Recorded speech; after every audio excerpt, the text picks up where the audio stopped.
바이든 대통령이 100명 이상 기업체 직원 백신 의무화를 내년 1월부터 강행하는 등 근로자들을 대상으로 하는 백신 접종 의무화 계획을 실행에 옮기기로 결정했습니다.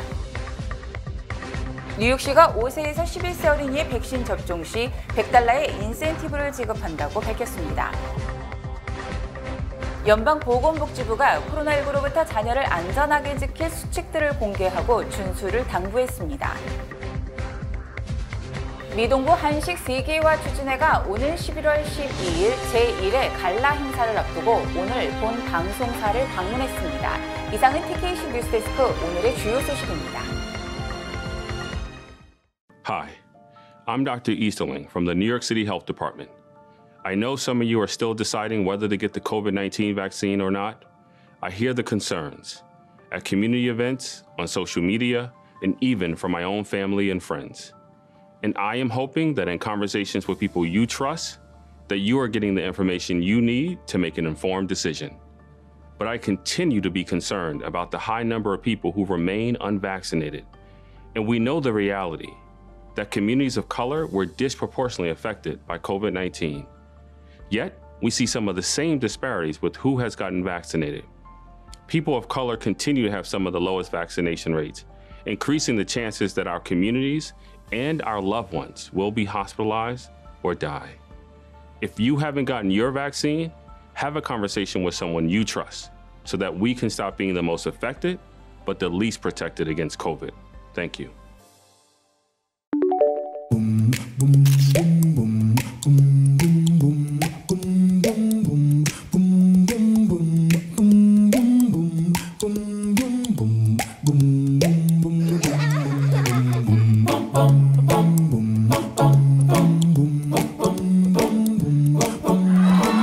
우리타운을 응원해주세요. 우리타운이 다시 웃을 수 있도록 PCB가 함께 만들어가겠습니다. Pacific City Bank. 시청자 여러분 안녕하십니까? 11월 4일 목요일 TKC 뉴스데스크 첫 소식입니다.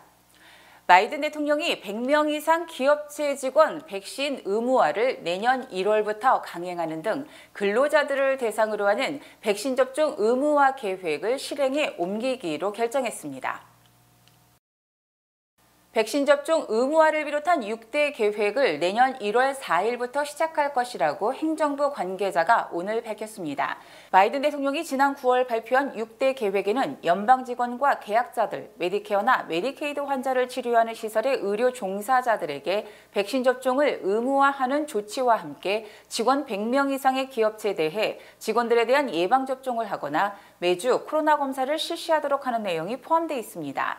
바이든 대통령의 백신 접종 요구는 약 8천만 명의 근로자들을 대상으로 합니다. 이를 따르지 않는 기업은 위반당 최대 $13,600의 벌금을 물 수 있습니다. 다만 공화당 인사들은 바이든 대통령이 연방 직원들과 기업들을 상대로 한 백신 접종 의무화 조치가 개인의 자유에 대한 위헌적 침해 행위라고 비난하면서 법적 소송을 진행 중인 만큼 해당 계획이 정상적으로 실시될지는 미지수입니다. 뉴욕시가 5세에서 11세 어린이의 백신 접종 시 $100의 인센티브를 지급한다고 밝혔습니다. 오늘부터 뉴욕시 전역에서 5세에서 11세 어린이들을 대상으로 한 백신 접종이 시작됐으며 백신 접종 시 $100의 인센티브를 받을 수 있습니다. 빌 드 블라지오 뉴욕시장은 오늘 오전 브리핑을 통해 가장 중요한 것은 아이들과 가족의 안전이라고 말했습니다. 어린이들이 지금 첫 접종을 시작하면 크리스마스 전에 접종을 완료할 수 있게 됩니다. 또 뉴욕시는 8일부터 모든 공립학교에서 5세에서 11세 학생들이 백신 접종을 받을 수 있도록 할 계획입니다. 한편 뉴욕주와 뉴저지주에는 3일부터 5세에서 11세에 대한 백신 접종이 시작됐으며 뉴욕주는 브루클린 바클레이 센터에 마련된 백신 접종소에서 백신을 맞는 아동들에게 미 프로농구 브루클린 네츠의 홈 경기 티켓 2장을 무료로 제공한다고 밝혔습니다. 뉴욕주 보건당국에 따르면 이미 뉴욕시 23만 1,000회분 포함을 해 총 38만 회분의 파이자 어린이용 백신을 확보해 주 전역 소아과와 약국 등지에 배송한 것으로 알려졌습니다. 연방보건복지부가 코로나19로부터 자녀를 안전하게 지킬 수칙들을 공개하고 준수를 당부했습니다. 뉴욕시가 5세에서 11세 아동 백신 접종을 오늘부터 시작한 데 이어서 연방보건복지부가 코로나19로부터 자녀를 안전하게 지키는 방안들을 공개했습니다. 어린이와 청소년의 감염과 확산이 높은 비율로 증가하고 있으며 전국적으로는 신규 확진자 수의 5분의 1이 어린이로 나타나고 있는 상황에서 자녀들의 안전에 각별히 주의해야 합니다. 연방보건복지부는 첫째, 자격이 되는 아이들의 경우 백신 접종을 받는 것이 최선의 방법이라고 전했습니다. 대부분의 백신과 마찬가지로 팔이 아프거나 약간의 피로감이 생기는 등 경미한 부작용이 발생할 수는 있지만 코로나19 감염 증상과 장기적인 영향이 훨씬 심각하기 때문에 백신 접종이 더 안전하다고 말했습니다. 둘째, 만약 자녀가 백신 접종을 받을 수 있는 자격이 안 된다면 물리적 거리 두기와 밀집된 공간 또는 실내에서의 지속적인 마스크 착용 등 안전 예방 수칙을 실천하기를 권고했습니다. 자녀에게 마스크 착용이 자신과 다른 사람을 안전하게 지킨다는 사실을 주지시키고 마스크 착용에 모범을 보이는 것이 중요하다고 덧붙였습니다. 셋째, 자녀와 함께 지내는 어른들에게 백신 접종을 권유하라고 말했습니다. 자녀 주변에 함께 시간을 보내는 어른들이 백신 접종을 받으면 백신을 맞지 않은 아이들이 질병에 걸리거나 다른 취약계층의 감염 확산에도 도움을 줄 수 있다고 전했습니다. 더 자세한 내용은 웹사이트를 방문하시면 됩니다. 미동부 한식 세계화 추진회가 오는 11월 12일 제1회 갈라 행사를 앞두고 오늘 본 방송사를 방문했습니다. 미동부 한식 세계화 추진위원회 문준호 회장을 비롯해 관계자들은 오늘 본 방송사를 방문하고 오는 12일 플러싱 리셉션 하우스에서 제1회 갈라쇼를 개최한다고 밝혔습니다. 2010년에 출범해 지난 11년 동안 크고 작은 사업을 펼친 한식 추진회는 이번 갈라를 통해 한식 세계화를 지원하고 몸소 실천해온 전직 회장단에 대한 감사의 뜻을 전할 계획이라고 소개했습니다. 기존에 11년 동안 같이 함께했던 정직 회장님과 이사님들, 관계자들 그리고 이 음식에 관련된 분들한테 감사와 고마움을 전달하는 자리이고요.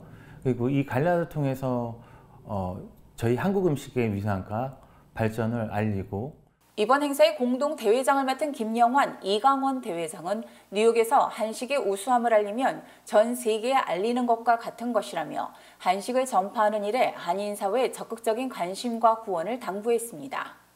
K-팝이나 K-스포츠, K-푸드이 함께 가는 그래서 정말 진정한 우리 코리아를 알리는 그런 기회가 되었으면 하는 그런 바람이고 이번 갈라가 그런 동기부여를 모든 이들에게 해주면 어떤가 하는 그런 간절한 바람을 갖고 있습니다. 특히 이번 행사에서 다양한 종류의 김치와 색다른 갈비 등의 새로운 메뉴들을 선보일 계획이라고 소개했습니다. 한 4-5가지 김치를 종류를 또 준비했고요.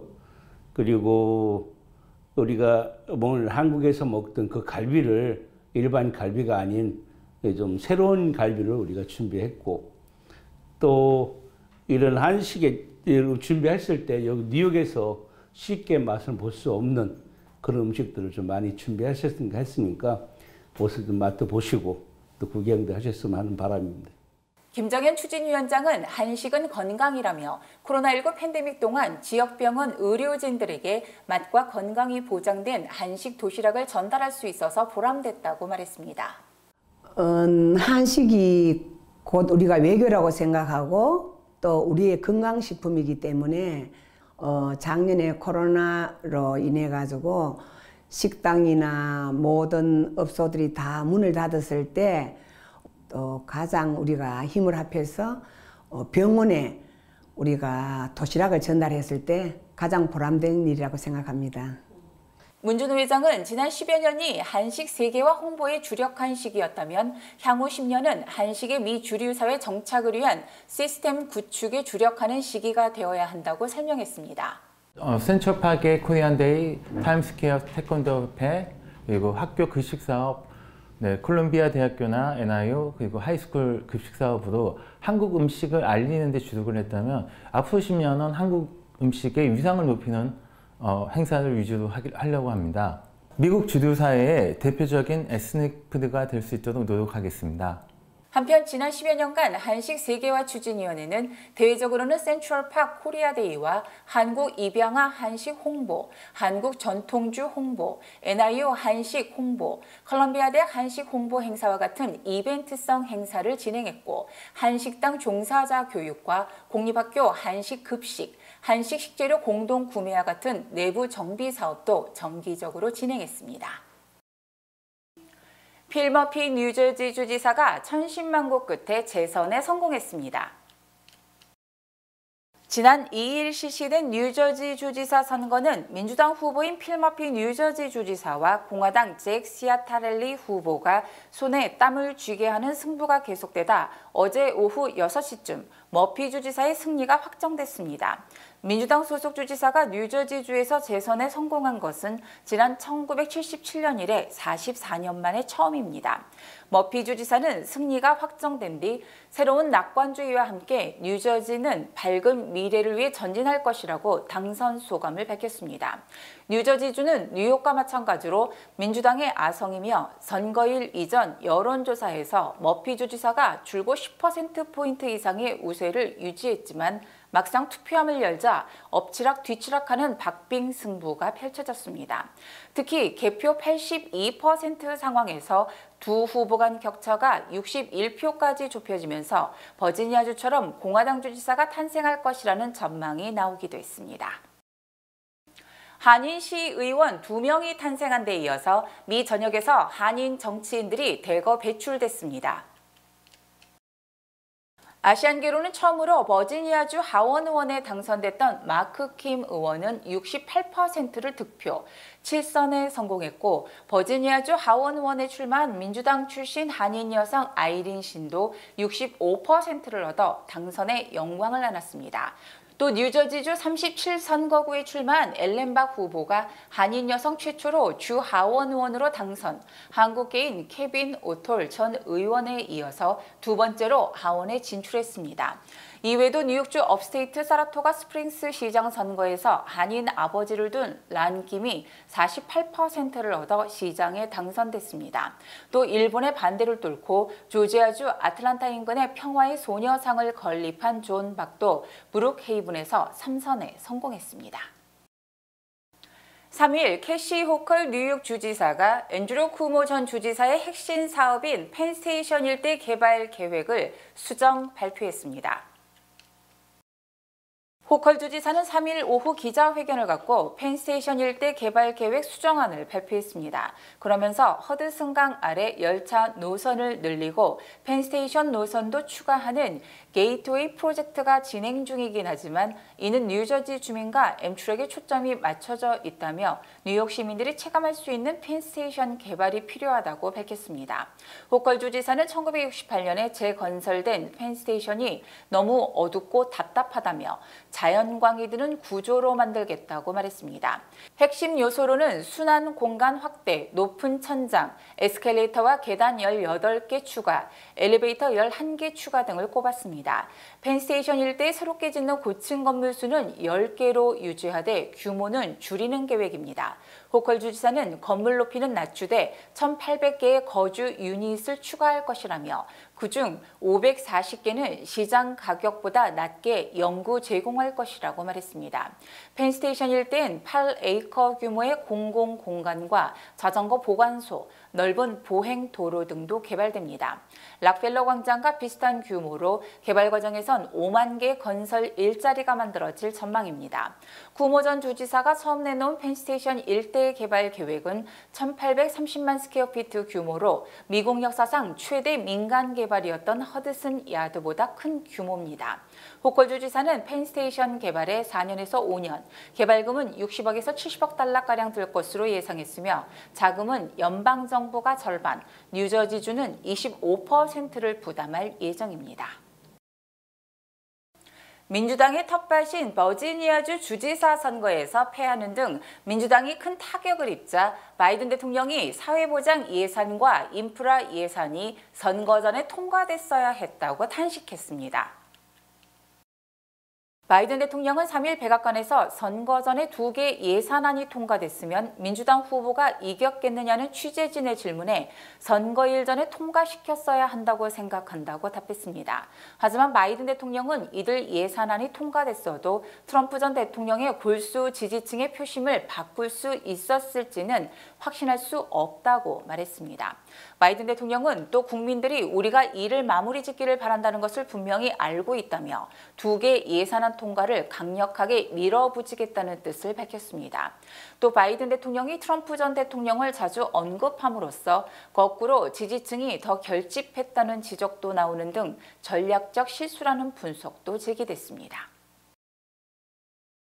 실업수당을 소득에서 공제한 세금 환급 금액을 최근 연방국세청이 발송하기 시작했습니다. 실업수당 소득 공제 정책이 결정되기 이전에 소득세를 신고한 사람이 대상입니다. SBS 이사면 기자가 보도합니다. 연방국세청이 추가로 실업수당을 공제한 세금 환급금을 지급한다고 밝혔습니다. 국세청은 5억 1천만 달러 규모의 세금 환급금을 43만 명의 납세자에게 지급합니다. 세금 보고가 간단한 신고부터 환급금을 지급할 방침입니다.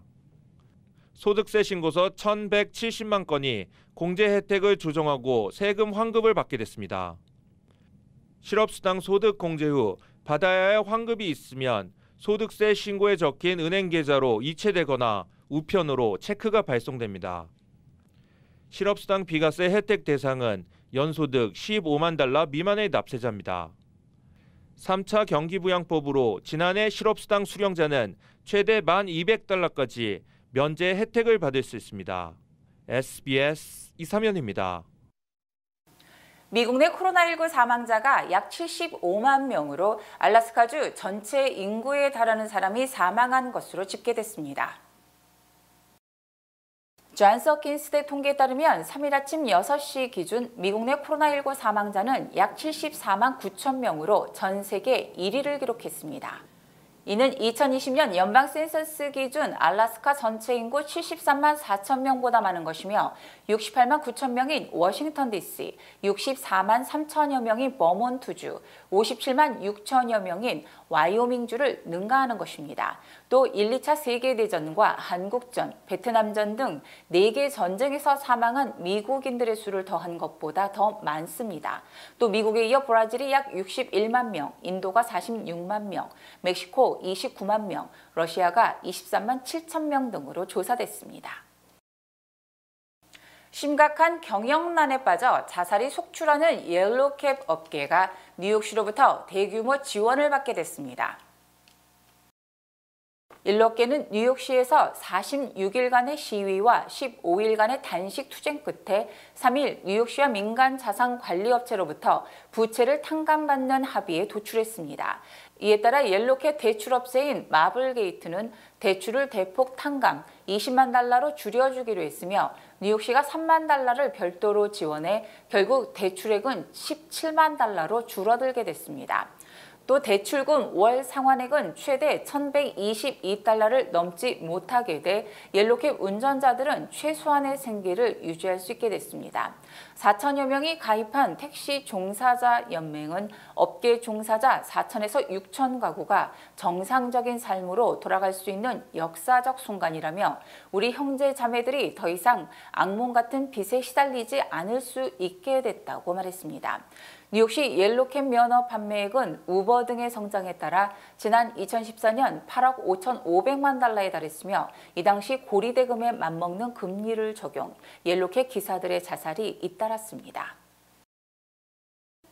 지난주 신규 실업수당 청구 건수가 또다시 감소, 4주째 사상 최저치 행진을 이어갔습니다.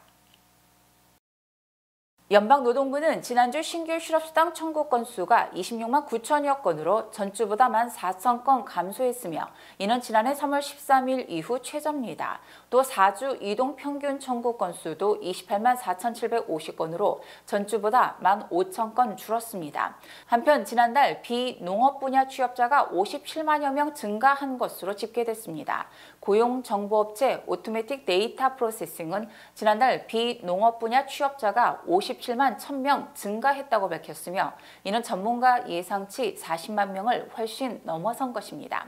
또 지난달 52만 3,000명 증가한 것보다 많았으며 업종별로는 서비스업 증가가 45만 8,000명으로 압도적 다수를 차지했습니다. 특히 숙박, 레저업이 18만 5천 명으로 가장 큰 증가를 보였고 사무직과 전문직이 8만 8천 명, 교역, 운송, 유틸리티가 7만 8천 명, 교육과 의료가 5만 6천 명 늘었습니다. 고용시장 전문가들은 전체적으로 고용이 골고루 늘고 있으며 고용시장이 빠른 속도로 정상화에 다가서고 있다고 진단했습니다. 한편 올해 3분기 임금은 1년 전보다 4.2% 급상승, 20년 만에 가장 큰 폭의 상승을 기록했습니다. 주요 단신 전해드립니다. 대통령 영부인인 질 바이든 여사가 오늘 밤 뉴욕 메트로폴리탄 뮤지엄에서 열린 백악관 역사협회 60주년 기념 만찬에 참석했습니다. 오는 7일 썸머타임이 해제됨에 따라 새벽 3시가 새벽 2시가 되며 한국과의 시차는 13시간에서 14시간으로 늘어납니다. 지난달 뉴욕시 전체 범죄가 11.2% 증가했으나 살인사건은 37건으로 전년보다 9.8%, 총격사건은 129건으로 전년보다 4.4% 각각 줄었습니다. 뉴저지주 틴톰 폴스시 시장 선거에서 2차 세계대전에 참전했던 올해 97세인 비토 페릴로가 재선에 성공, 미국 최고령 시장이 됐습니다. 국방부는 지난 8월 말 아프간 카불에서 어린이 7명을 포함해 민간인 10명의 목숨을 앗아간 오폭 사건과 관련해 순전한 실수이며 위법을 찾지 못했다는 감찰 결과를 발표했습니다. 지난해 코로나19로 취소됐던 뉴욕 마라톤이 오는 7일 열리며 수천 명은 코로나19를 우려해 직접 참석하지 않고 자신의 거주지 등에서 달리는 비주얼 마라톤을 택했습니다. 7억 달러를 투입하는 롱아일랜드 서포 카운티의 롱콩코마의 새 역사 프로젝트가 어제 캐시 호컬 뉴욕 주지사가 참석한 가운데 기공식을 갖고 공사에 돌입했습니다. 지난 1일 뉴저지주 플레전트빌에서 15세 소년 2명이 혼다 시빅 차량을 훔치려 했으나 수동 변속 기어를 조작하지 못해 경찰에 검거됐습니다.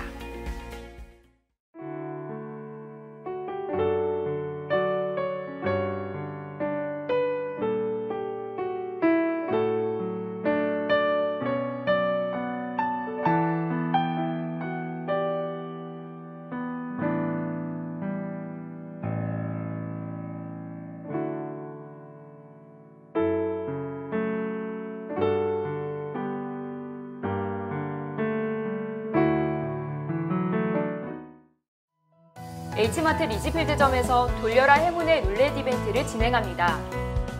2022년 1월 2일까지 매주 금요일, 토요일, 일요일 오후 12시부터 8시까지 40달러 이상 구매 시 1번, 80달러 이상 구매 시 2번, 150달러 이상 구매 시 룰렛에 3번 참여하실 수 있습니다. 리지필드점에서 40불 이상 구매하시고 룰렛 이벤트에서 경품 받아가세요. 여러분들의 많은 성원 부탁드립니다. 외국에서도 꼭 챙겨야 할 소중한 나의 한 표. 아직 안 하셨다면 지금 바로 신고 신청하세요. 제20대 대통령 재외선거를 투표하려면 2022년 1월 8일까지 국외 부재자 재외선거인 신고 신청을 해야 합니다. 자세한 신고 신청 방법은 인터넷 ova.nec.go.kr 또는 공관 방문 또는 우편 등이 가능합니다. 한 표의 기적, 제20회 대통령 재외선거 신고 신청으로 시작됩니다. 순두부 전문점 소공동 두부마을이 오픈했습니다. 소공동 두부마을의 자랑, 순두부찌개와 순두부 칼국수가 얼큰하게 준비되어 있으며 뜨끈한 돌판 비빔밥과 코리안 BBQ도 여러분들을 찾아갑니다. 여러분들의 많은 성원과 관심 부탁드립니다.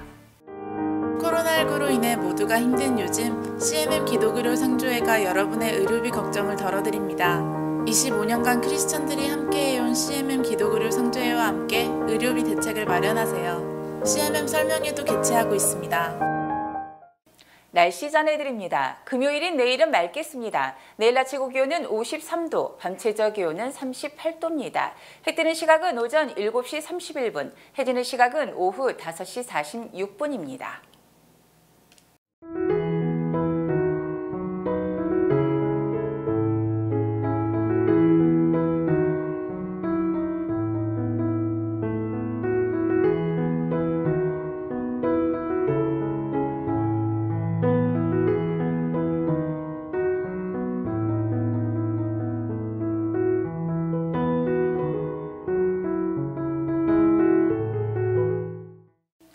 이상으로 11월 4일 목요일 TKC 뉴스데스크를 마칩니다. 시청해주신 여러분 고맙습니다.